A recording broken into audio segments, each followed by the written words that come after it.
Hello दोस्तों, PKR take classes में आपका स्वागत है। यूपिटर प्रेस जेई जो सिविल इंजीनियरिंग के लेकर चल रही है, यूपिटर प्रेस जेई सिविल इंजीनियरिंग की जो सर्वे की सीरीज चल रही थी उसमें जो हम करेक्शन पढ़ने वाले थे उसी को आगे देखते हैं।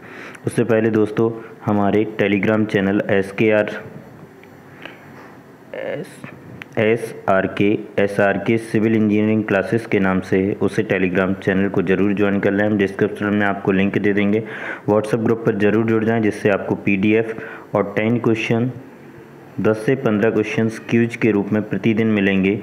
और आज सोम की 20 क्वेश्चन की क्विज डाली है, तो जिससे आप देख सकते हैं। तो टेलीग्राम चैनल को ज़रूर आप हमारे सब्सक्राइब कर लें, जिससे आपको हमारी जो PDF वगैरह हैं और जो इम्पोर्टेंट ऑब्जेक्टिव जो क्वेश्चंस होते हैं उन्हें हम टेलीग्राम पर आपके साथ क्विज के रूप में प्रतिदिन देते हैं, तो आप ज़रूर ज्वाइन कर लें। तो दोस्तों अगर वीडियो पसंद है तो लाइक, शेयर एंड सब्सक्राइब ज़रूर कीजिएगा। हाँ, तो करेक्शन फॉर स्टैंडर्डाइजेशन चेन या टैप। तो चेन और टैप के यहाँ पे करेक्शंस की बात की गई थी। स्टैंडर्ड, तो स्टैंडर्डाइजेशन का मतलब है यहाँ पे एक मानक, यानी कि चेन और टैप जो है वो एक्चुअल लेंथ कुछ होगी। चेन और टैप की एक्चुअल लेंथ माना कि 20 मीटर है। तो ये इसकी कौन सी लेंथ है? ये जब 20 मीटर है डिजाइन, यानी कि निर्देशित लंबाई है, डेजिनेटेड लेंथ है, इसी को हम नॉमिनल लेंथ कह सकते हैं, स्टैंडर्ड। फिर एक्चुअल में हो सकता है वो 19.90 हो, या 19.99 हो, या फिर 20.10 हो, तो इस तरीके का कुछ भी हो सकती है।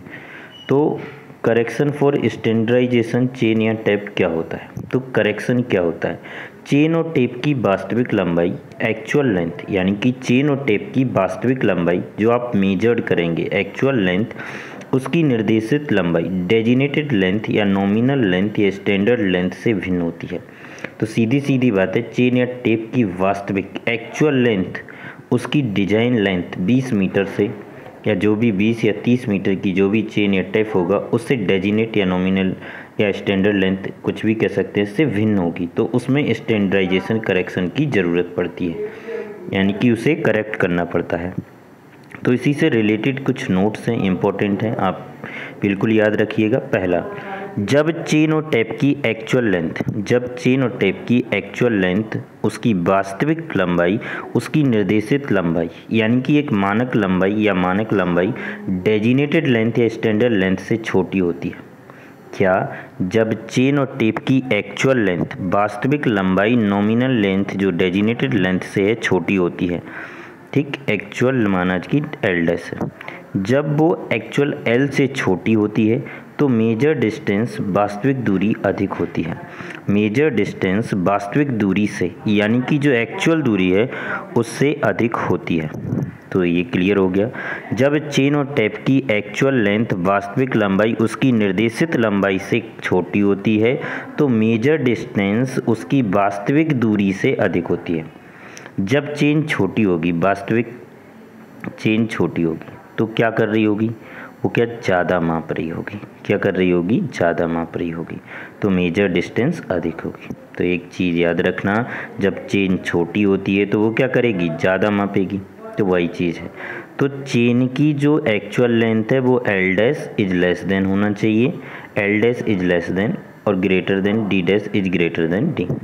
ठीक, इसी प्रकार जब चेन और टेप की वास्तविक लंबाई उसकी निर्देशित लंबाई से बड़ी होती है तो मेजर डिस्टेंस सत्य वास्तविक दूरी से कम होती है। यानी कि जो आप मेजर्ड करेंगे, जब चेन और टेप जो है वास्तविक लंबाई 20 मीटर थी उससे अधिक हो गई, 20 थी, मान लीजिए एक्चुअल 20.10 हो गई, तो अधिक हो गई, तो अब क्या करेगी? डिस्टेंस जो मेजर्ड करेगी वो क्या होगी? कम करेगी, क्योंकि ज़्यादा बड़ी चेन है तो वो कम करेगी। तो वही लिखा है, L is greater than L और D' is less then D। ठीक, अब करेक्शंस की बात आती है। तो इफ़ टेप अगर शॉर्टर है तो करेक्शन इज अ सब्सट्रैक्शन। तो ध्यान रखना, टेप या चेन जो भी है अगर छोटी है, अगर टेप या चेन छोटा है तो जो करेक्शन है वो कैसा होगा, सब्सट्रैक्स यानी कि नेगेटिव। तो शॉर्ट से सब्सट्रैक्स याद रखेंगे, एसएस दोनों में कॉमन आता है। तो एक चीज़ याद रखेंगे, अगर शॉर्ट होगी तो घटेगा, सब होगा तो शॉर्ट होगा तो सब्सट्रैक्स होगा, तो याद रखेंगे एसएस से। ठीक, क्लियर। टेप अगर छोटा होगा तो करेक्शन का जो होगा वो नेगेटिव होगा। टेप छोटा है तो करेक्शन नेगेटिव है, टेप अगर बड़ा है तो करेक्शन कैसा होगा, पॉजिटिव। तो ये आपको ये दोनों चीज़ें याद रखनी है। अब बात आती है चेन। चेन या टेप की स्टैंडर्ड लेंथ, यानी कि स्टैंडर्ड लेंथ माना कि एल है, यानी कि स्टैंडर्ड लेंथ माना कि मानक लेंथ जो होती है कि दे रखी होती है, चेन या टेप आपका 20 मीटर लंबाई का है तो वो क्या होता है, मानक लेंथ। फिर एक्चुअल लेंथ होती है, उसको हम कहते हैं एल डैश, यानी कि एक्चुअल लेंथ में क्या होता है, थोड़ा बहुत कम होगी या फिर बड़ी होगी। ठीक, एक होती है मेजर डिस्टेंस, एक होती है करेक्ट डिस्टेंस। मेजर डिस्टेंस क्या होती है, डी डैश, जो आपने एक्चुअल चेन से मेजर करी है, यानी कि नापा है जिसको, उसको कहते हैं हम मेजर डिस्टेंस। और फिर एक होती है करेक्ट डिस्टेंस। तो फॉर्मूला यही बनता है कि इम्पोर्टेंट फॉर्मूला है, correct distance into correct length, chain की करेक्ट। तो करेक्ट कितनी है, 20 मीटर, तो correct distance into standard length of chain और टेप बराबर measured distance into actual chain और टेप लेंथ। तो यहाँ से फॉर्मूला बन गया correct distance into standard chain और length, correct distance into standard chain और लेंथ, फिर measure distance into actual length of chain of tape. तो सीधी सीधी बात है, करेक्ट यानी कि true into true, T into T भी कर सकते हैं, T into T dash, wrong into wrong dash. Clear. तो टी क्या हो जाएगी, आपकी ट्रू चेन जो 20 मीटर या 30 मीटर की होगी। एक्चुअल में चेन क्या होगी, रॉन्ग होगी, गलत होगी, यानी कि 20 से छोटी या बड़ी होगी। फिर आप यहाँ पे क्या होगा, ये फिर आपका टी डैश यानी कि करेक्ट, क्या आएगा, करेक्ट डिस्टेंस। टी डैश क्या आएगा, करेक्ट डिस्टेंस। डब्ल्यू डैश क्या आएगा, रॉन्ग डिस्टेंस। तो उससे भी याद रख सकते हैं। तो आपको देखिए जो हमने डी और एल ली उसी के टर्म में देखते हैं। तो correct distance D, standard length into L, तो D into L, D dash into L dash. तो डी बराबर क्या होगी, डी करेक्ट डिस्टेंस होगी, तो डी बराबर L dash L into D dash. तो करेक्ट डिस्टेंस बराबर क्या हो गया, actual length of the chain और tape upon nominal into measured. तो ये आपको याद रखना है। तो यहाँ से एक इम्पॉर्टेंट फार्मूला है जिससे आपके सवाल बनेंगे, करेक्ट डिस्टेंस बराबर एक्चुअल लेंथ ऑफ चेन और tape upon nominal length of chain और टेप इंटू मेजर्ड डिस्टेंस। तो आपको ये फार्मूला याद रखना है जो कि करेक्शंस वाला है। तो करेक्शंस में एक ही चीज़ है, अगर चेन और टेप छोटा होता है तो जो करेक्शन होगा वो कैसा लिया जाएगा, नेगेटिव। तो आपको इम्पोर्टेंट पॉइंट है यहाँ पे, अगर चेन और टेप अगर शॉर्ट होता है, छोटा होता है, तो करेक्शन कहता होगा सब्सट्रैक्शन। अगर लॉन्गर हो जाता है चेन और टेप तो कैसा होगा, एडिशंस होगा। कैसा होगा, एडिशंस होगा, एडिशन। चलिए, तो ये आपका हो गया। अब आता है करेक्शन फॉर स्लोप। स्लोप के लिए करेक्शन क्या होता है, ढाल संशोधन। तो भू ढाल के अनुरूप नापी गई दूरी, जैसे मान लीजिए स्लोप है, ठीक है, इसको आपको मेजर करना। तो भू ढाल पे नापी गई दूरी उसकी क्षैतिज दूरी से हमेशा अधिक होती है। क्या होता है, जब भी हम करेक्शन की बात करेंगे, स्लोप करेक्शन से रिलेटेड टर्म की बात करेंगे, तो स्लोप करेक्शन में क्या होता है, भूमि ढाल पर मापी गई जो दूरी होती है वो हॉरिजेंटल डिस्टेंस से क्या होती है, हमेशा अधिक होती। यानी कि भू ढाल के अनुरूप नापी गई दूरी इसकी क्षैतिज दूरी से अधिक होती, यानी कि स्लोप डिस्टेंस ग्रेटर देन होती हॉरिजेंटल डिस्टेंस। नोट, ध्यान रखना, slope correction will always be negative. Slope correction कैसा होता है, नेगेटिव, यानी कि सब्सट्रैक्ट होता है हमेशा। ठीक, याद रखेंगे। अब आती है जब दूसरों के बीच का ऊर्ध्वाधर अंतर h पता हो।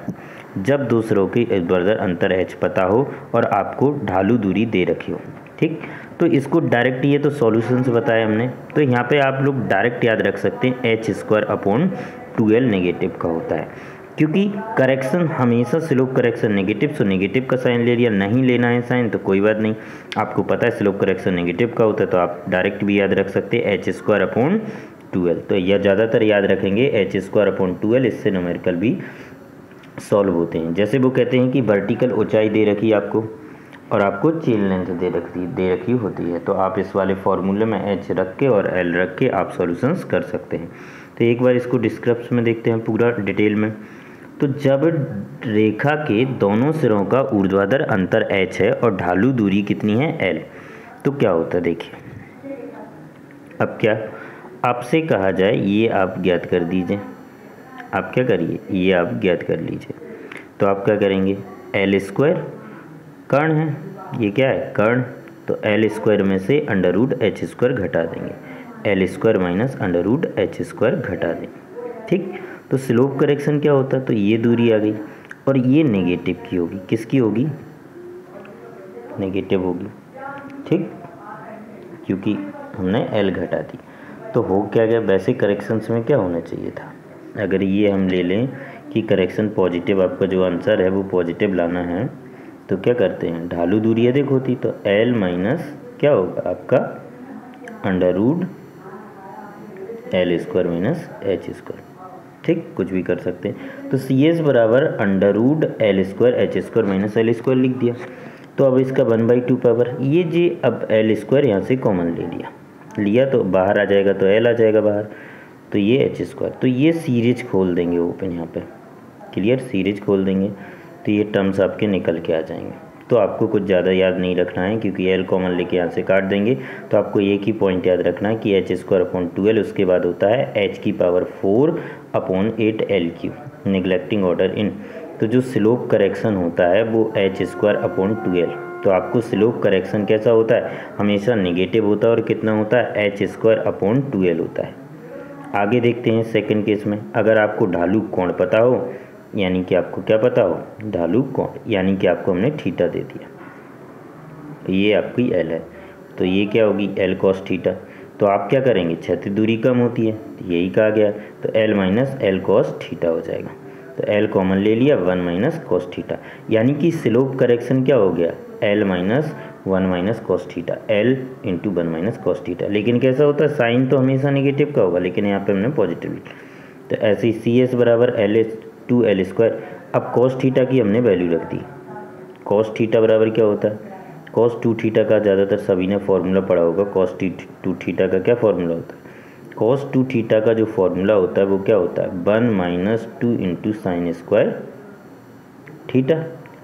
2 थीटा का होता है ना थीटा, और जब यहाँ थीटा है तो क्या आ जाएगा, थीटा बाई 2।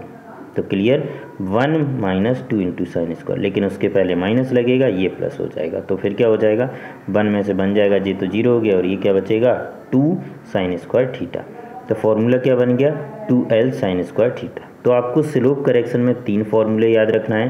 पहला डायरेक्ट आपको याद रखना है कि स्लोप करेक्शन नेगेटिव का होता है, एच स्क्वायर अपॉन 2l।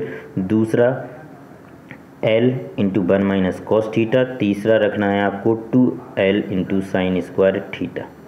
ठीक, अब बात करते हैं नोट, इम्पोर्टेंट नोट है, इन्हें भी आपको ध्यान रखना है। If higher order in term, अगर ऑर्डर टर्म में लेते हैं 3 से, नॉट निगलेक्ट, अगर ऑर्डर टर्म को निगलेक्ट नहीं करते हैं तो magnitude correction will be by the H की पावर 4 इंटू 8l3 था। तीसरा टर्म क्या था, एच की पावर 4 इंटू 8l3। तो इससे कुछ ज़्यादा खास याद नहीं करना, थोड़ा सा देख लेना एक बार कभी, अगर आ गया तो है, वैसे अभी आता नहीं, क्वेश्चन नहीं आता, लेकिन इतना याद रखना, स्लोप करेक्शन जो होता है अगर निगलेक्ट किया जाता है इज लेस देन, अगर स्लोप करेक्शन कब लिया जाएगा, जब थीटा की वैल्यू 3 से ग्रेटर होगी, नहीं तो स्लोप करेक्शन क्या हो जाएगा, अगर लेस देन है थीटा की वैल्यू 3 डिग्री से, थीटा की वैल्यू लेस देन है 3 डिग्री से, तो स्लोप करेक्शन क्या कर देते, निगलेक्ट। करेक्शन इज ऑलवेज भी नेगेटिव, करेक्शन जो भी स्लोप करेक्शन होता है वो हमेशा कैसा होता है, नेगेटिव होता है। अगला क्वेश्चन से कि पुल करेक्शन, अगला क्वेश्चन क्या है, करेक्शन फॉर पुल या टेंशन। आप तानेंगे तो पुल और टेंशन यानी कि चेन और टेप को आप खींचते हैं, तो उसके कारण करेक्शन फॉर पुल और टेंशन लगता है। अब हमने देखा कि सीपी फॉर्मूला क्या होता है, सीपी उसे क्या कहते हैं, करेक्शन फॉर पुल। तो P minus P naught into L upon A E, या पी की जगह हम पी एन भी लिख सकते हैं। तो P या Pn जो भी है, P जो हम लिख रहे हैं ये होता है आपका एक्चुअल फील्ड वाला, यानी कि वास्तविक मान जो आप फील्ड में लगाओगे, वास्तविक यानी कि अप्लाइड लोड, मापन के समय लगाया गया वास्तविक बल होता है। पी नॉट आपका स्टैंडर्ड पुल होता है, पी नॉट स्टैंडर्ड यानी कि मानक, ए एरिया होता है, cross section of the area, E modulus of the elasticity होती है, L nominal length of the chain और टैप होती है। तो करेक्शन फॉर पुल और टेप वाले जो करेक्शन होते हैं वो पॉजिटिव या नेगेटिव होते हैं, तो मे भी पॉजिटिव भी हो सकता है और नेगेटिव भी हो सकता है। अब बात करते हैं कब पॉजिटिव होगा कब नेगेटिव। तो करेक्शन फॉर पुल और टेंशन की जब भी बात आती है, जब पीएन यानी कि अप्लाइड लोड अगर ग्रेटर देन है आपके स्टैंडर्ड से, जब आपका applied load is greater than है आपके स्टैंडर्ड से, तो आपका करेक्शन क्या आएगा, पॉजिटिव। और जब आपका स्टैंडर्ड ग्रेटर हो गया तो आपका क्या आएगा, नेगेटिव। तो याद रखना, जब तक आपका जो एक्चुअल है वो ज़्यादा है तो पॉजिटिव, और स्टैंडर्ड अगर ज़्यादा हो गया तो आपका करेक्शन फॉर कैसा आएगा, नेगेटिव। अब बात करते हैं नोट, वही चीज़ लिखिए। मापन के समय लगाया गया वास्तविक बल मानक बल से अधिक हो गया, यानी कि जो मानक बल है उससे अधिक हो गया, मानक बल से अधिक है, यानी कि मापन के समय लगाया गया वास्तविक बल मानक बल से अधिक है, यानी कि अप्लाई मानक बल स्टैंडर्ड से अधिक है, तो करेक्शन कैसा होगा, पॉजिटिव। करेक्शन कैसा होगा, पॉजिटिव। एरर कैसी होगी, नेगेटिव। तो मापन के समय लगाया गया वास्तविक बल मापन से यानी कि मानक वाले से कम है, मापन के समय लगाया गया एक्चुअल बल अगर मापन से अप्लाइड वाले से कम है, तो सीधी सीधी बात है, यानी कि कम है, यानी कि मानक से कम है, ठीक। तो ये क्या है, मानक से लेस देन, तो पी नॉट क्या है, ग्रेटर देन, तो कैसा हो जाएगा, करेक्शन भी नेगेटिव। तो ये आपको याद रखना है। तो सीधी सीधी बात है, जब P is greater than P not so positive correction, P not is greater than P so negative. P को हम PN भी कह सकते हैं, P यानी कि अप्लाइड लोड है। तो यहाँ पे नोट से इंपॉर्टेंट है, याद कर लेना। करेक्शन फॉर टेम्परेचर की जब भी बात आती करेक्शन फॉर टेम्परेचर, तो आपको फॉर्मूला पता ही होता, अल्फ़ा इंटू टी माइनस यानी कि T minus T naught into L. T naught या टी एम भी लिख देते, minus T naught into L. Alpha आपका क्या होता है, सी टी करेक्शन, तो ठीक, C T correction, correction for temperature. तो अल्फ़ा क्या होता है आपका यहाँ थर्मल कॉफिशेंट, अल्फ़ा क्या होता है थर्मल कॉफिशेंट। एल क्या होता है नॉमिनल लेंथ, यहाँ पे एल क्या होती है नॉमिनल लेंथ। टी एम या टी जो होता है फील्ड का टेम्परेचर कितना है ऑन द मेजर टाइम। आप जब मेजर कर रहे होते तो फील्ड का टेम्परेचर कितना है, और टी नॉट क्या होता है स्टैंडर्ड। तो यही कंडीशन इसमें भी होती है, अगर टी इज ग्रेटर है यानी कि जो फील्ड वाला है टी माइनस टी नॉट होता है, अगर टी इज ग्रेटर है यानी कि सीधी सीधी बात है टी बड़ा है तो कैसा आएगा, पॉजिटिव। और टी अगर छोटा हो गई तो वैल्यू कैसी आएगी, नेगेटिव। तो करेक्शन पॉजिटिव और नेगेटिव दोनों होते हैं। करेक्शन कब पॉजिटिव होगा, नेगेटिव आपको याद रखना चाहिए, जब नॉर्मल टेम्परेचर यानी कि जो फील्ड वाला है वो ग्रेटर देन है टी नॉट से, स्टैंडर्ड से अगर ग्रेटर देन है तो करेक्शन पॉजिटिव होगा, अगर स्टैंडर्ड से कम हो गया तो करेक्शन नेगेटिव होगा, ठीक है। तो आप इसी तरीके से वो वाला भी याद रख सकते पुल टेंशन वाला, कि अगर जो अप्लाइड है वो ग्रेटर है तो आपका पॉजिटिव है, यानी कि फील्ड वाला जो है वो अगर ग्रेटर हुआ स्टैंडर्ड से तो पॉजिटिव आएंगे सारे, और वैसे नेगेटिव आएंगे। Correction for sag, correction for sag हमेशा नेगेटिव होता है, लेकिन सैग करेक्शन क्यों किया जाता है, टेप को ज़मीन पर ना फैला के टेप को हम क्या करते हैं, सपोर्ट्स पर फैलाते हैं। जब टेप को ज़मीन पर ना फैलाकर सपोर्ट पर रखकर फैलाया जाता है, तब फीता स्वयं के भार के कारण, जो फीता होता है टेप्स जो होता है वो स्वयं के भार के कारण सीधा ना रहकर कैसे आकार का हो जाता है, कंटेनरी यानी कि झोल आकार का लेता है, यानी कि झोल आकार ले लेता है। कैसा आकार ले लेता है, झोल का, जो कि एक पैराबोला मान लिया जाता है, जो कि एक पैराबोला मान लिया जाता है, जो कि कैसा एक पैराबोला मान लिया जाता है। इस दशा में मापी गई दूरी सत्य लंबाई से अधिक होगी। क्या होगी, इस दशा में जो भी मापी जाएगी, इस दशा में मापी गई दूरी सत्य लंबाई से अधिक होगी। क्यों सत्य लंबाई से अधिक होगी, क्योंकि झोल के कारण क्या आएगा, काफ़ी ज़्यादा आ जाएगी, यानी कि सत्य लंबाई से अधिक आ जाएगी, आपकी ज़्यादा आ जाएगी। तो आप देख ही सकते हैं। तो एरर कैसा होगा, पॉजिटिव, क्योंकि करेक्शन हमेशा कैसा होता है, नेगेटिव। तो आपको एक फॉर्मूला याद रखना है करेक्शन फॉर एस जी। तो W square L upon 24 P N square, W square L upon 24 P N square, ठीक।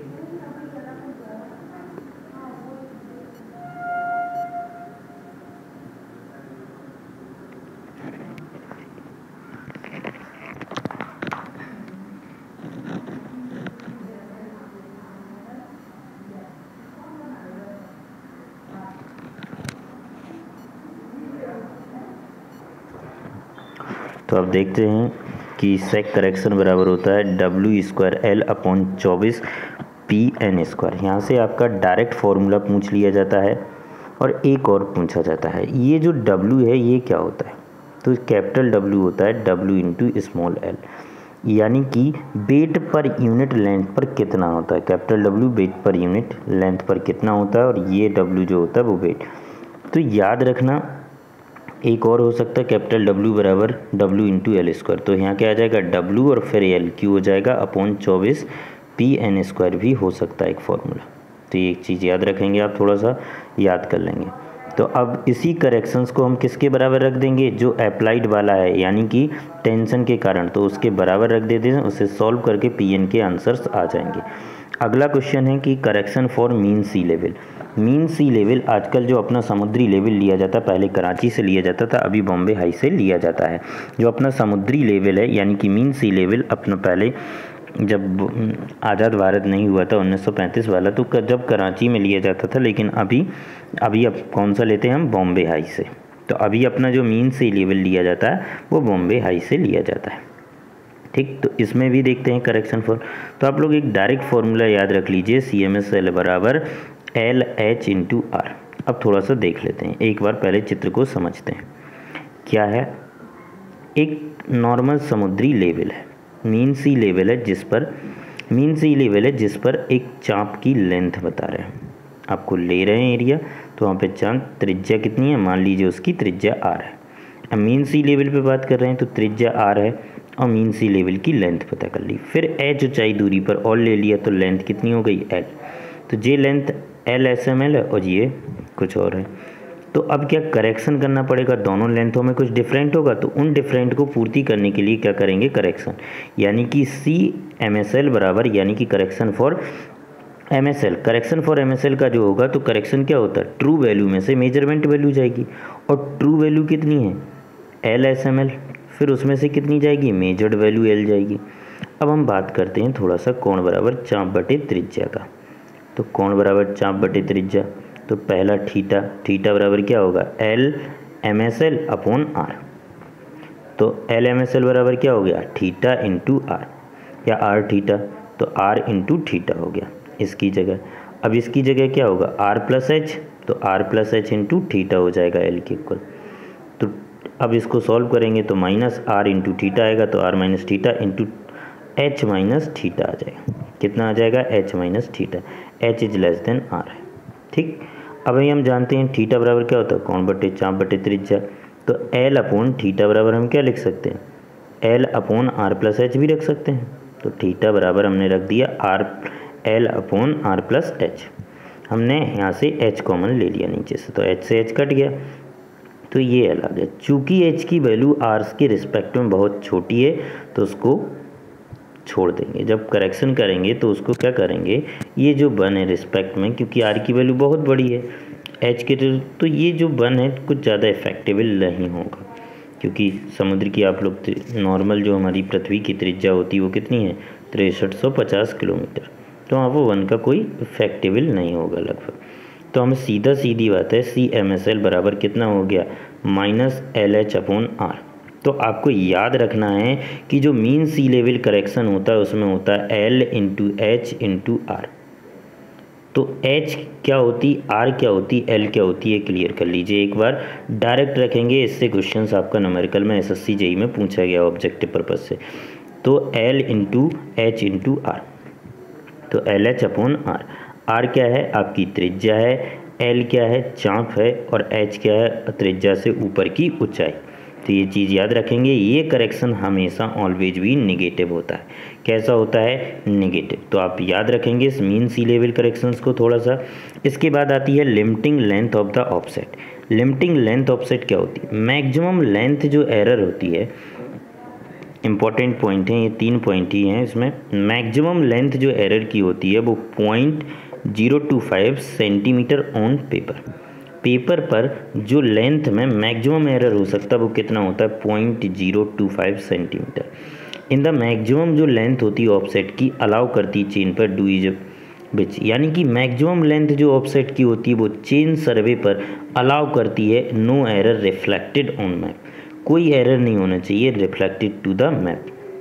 Maximum length of offset depend, maximum length of offset depend की बात करें तो scale of the map, accuracy, desire, nature of the ground, तो ये आप point याद कर लेंगे। लेकिन आप लिमिटिंग लेंथ ऑफ सेट का एक फॉर्मूला याद कर लेंगे 0.025 S/sin अल्फ़ा, याद रख लेंगे। इससे एक आपका न्यूमेरिकल आता है, SSC JEE में आ चुका है एक बार, तो आप देख सकते हैं। तो ये UPSC JEE में भी आ सकता है, limiting length of the offset, क्योंकि 0.025 S/sin अल्फ़ा। S जो होता है वो स्केल होता है, ये चीज़ याद रखना। 1 सेंटीमीटर व 5 मीटर, तो S बराबर जो आएगा वो क्या आ जाएगा 5, और अल्फ़ा की आपको वो वहाँ पे देंगे कि अल्फ़ा कितना है। तो ये चीज़ आपको याद रखना है, limiting length of the offset. एक ये याद रखेंगे और ये याद रखेंगे MSL, करेक्शन फॉर MSL वाला याद रखेंगे और करेक्शन फॉर ये रखेंगे। अब आती है limiting length of the offset. Limiting length क्या होती है, मैक्सिमम लेंथ ऑफ एरर जो ये हो गया, तो ऑफसेट लेंथ ये हो चुका है। अब hand in signal in ranking, hand signal के क्या होती है, सर्वेक्षक द्वारा हस्त सिग्नल, लीडर जो होता है वो हैंड के सिग्नल देगा, उसी के अनुसार फॉलोवर उसे फॉलो करेगा, यानी कि वो निर्देश के लिए साहब के लिए ऑर्डर दे रहा होगा। अगर देखिए आपका जो सर्वेक्षक है वो दाएं हाथ को तेज़ी से हिला रहा, दाएं हाथ को तेज़ी से हिला रहा, तो जो फॉलोवर है वो किस पे जाएगा, जब राइट हैंड हिला रहा तो लेफ्ट हैंड पर जाएगा, तेज़ी से हिला रहा तो वो तेज़ी से बाईं ओर जाएगा, तेज़ी से चलो, उसका अर्थात मतलब यही होता है कि बाईं ओर तेज़ी से चले। जब दाईं भुजा फैलाकर तेज़ी से हिला रहा है, ये मान लीजिए कोई व्यक्ति है, चेन लाइन है, मान लीजिए लीडर यहाँ पे खड़ा है, इसकी तरफ देख रहा है, तो उसका राइट हैंड कौन सा होगा, ये। वो अगर ये हैंड जो है वो तेज़ी से हिला रहा, तो ये जो सर्वेक्षक होगा वो क्या इसकी तरफ देख रहा हो, तो उसका क्या होगा लेफ्ट हैंड। तो वो जब ये हाथ हिला रहा तेज़ी से, तो वो क्या करेगा, अपने बाईं ओर तेज़ी से चलो, फॉलोअर को निर्देश दे रहा कि अपनी ओर बाईं ओर तेज़ी से चलो। दाईं भुजा फैलाकर धीरे धीरे हिलाना, यानी कि बाईं ओर को धीरे धीरे चलते जाइए। तेज़ी से हिलाना तो तेज़ी से बाईं ओर को चलना है, दाईं भुजा को धीरे धीरे हिलाना तो धीरे धीरे चलना है। अगर वो दाहिनी भुजा को पूर्ण फैला दे, अगर वो दाहिनी भुजा को पूर्ण फैला दे, अगर वो दाहिनी भुजा को पूर्ण फैला दे, तो आप लगातार अपनी बाईं ओर चलते जाइए।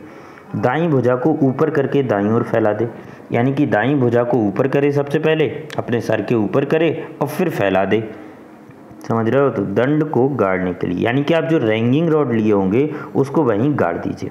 दोनों भुजाएं सिर से ऊपर उठाए और फिर एकदम नीचे लाना, दोनों भुजाओं को सर से ऊपर उठाना, नीचे लाना, यानी कि आरेखन बिल्कुल सही है। आरेखन क्या है, बिल्कुल सही है। दोनों भुजाओं के आमने सामने फैलाकर शीघ्रता से क्षैतिज लाना, यानी कि आरेखन दंड गाड़ दीजिए। तो आपकी इम्पॉर्टेंट चीज़ें थी। अब साइन कन्वेंशन है, तो आप एक एक देख सकते हैं, साइन कन्वेंशन की भी PDF दे दी, तो आप प्रतिदिन दो साइन या 3 साइन आप थोड़ा सा देखते जाइए, इस साइन से भी क्वेश्चंस आते हैं, तो आपको याद रखना है। ये साइन सर्वे, तो आपका जो चेन सर्वे था और फंडामेंटल चेन सर्वे, तो ये दोनों टॉपिक कंप्लीट हो गए। कल कंपास सर्वे स्टार्ट करेंगे, तो आप लोग PDF जो बोल रहे थे PDF, तो PDF हमारे टेलीग्राम चैनल पर हम अपलोड कर रहे हैं, कुछ ही समय में अपलोड हो जाएगी। तो PDF आप हमारे SRK सिविल इंजीनियरिंग क्लासेस के नाम से टेलीग्राम पर चैनल है, वहाँ पर जुड़ जाइए। SRK सिविल इंजीनियरिंग क्लासेस के नाम से हमारा टेलीग्राम चैनल है, जिसकी हम डिस्क्रिप्शन में आपको लिंक दे देंगे। व्हाट्सएप ग्रुप पर भी जुड़ जाइए, जिसकी भी डिस्क्रिप्शन में आपको लिंक मिल जाएगी, तो आप वहाँ ज़रूर जुड़ जाइए, जिससे आपको PDF प्राप्त हो सके। थैंक यू दोस्तों, वीडियो पसंद आए तो लाइक और शेयर एंड सब्सक्राइब जरूर करें।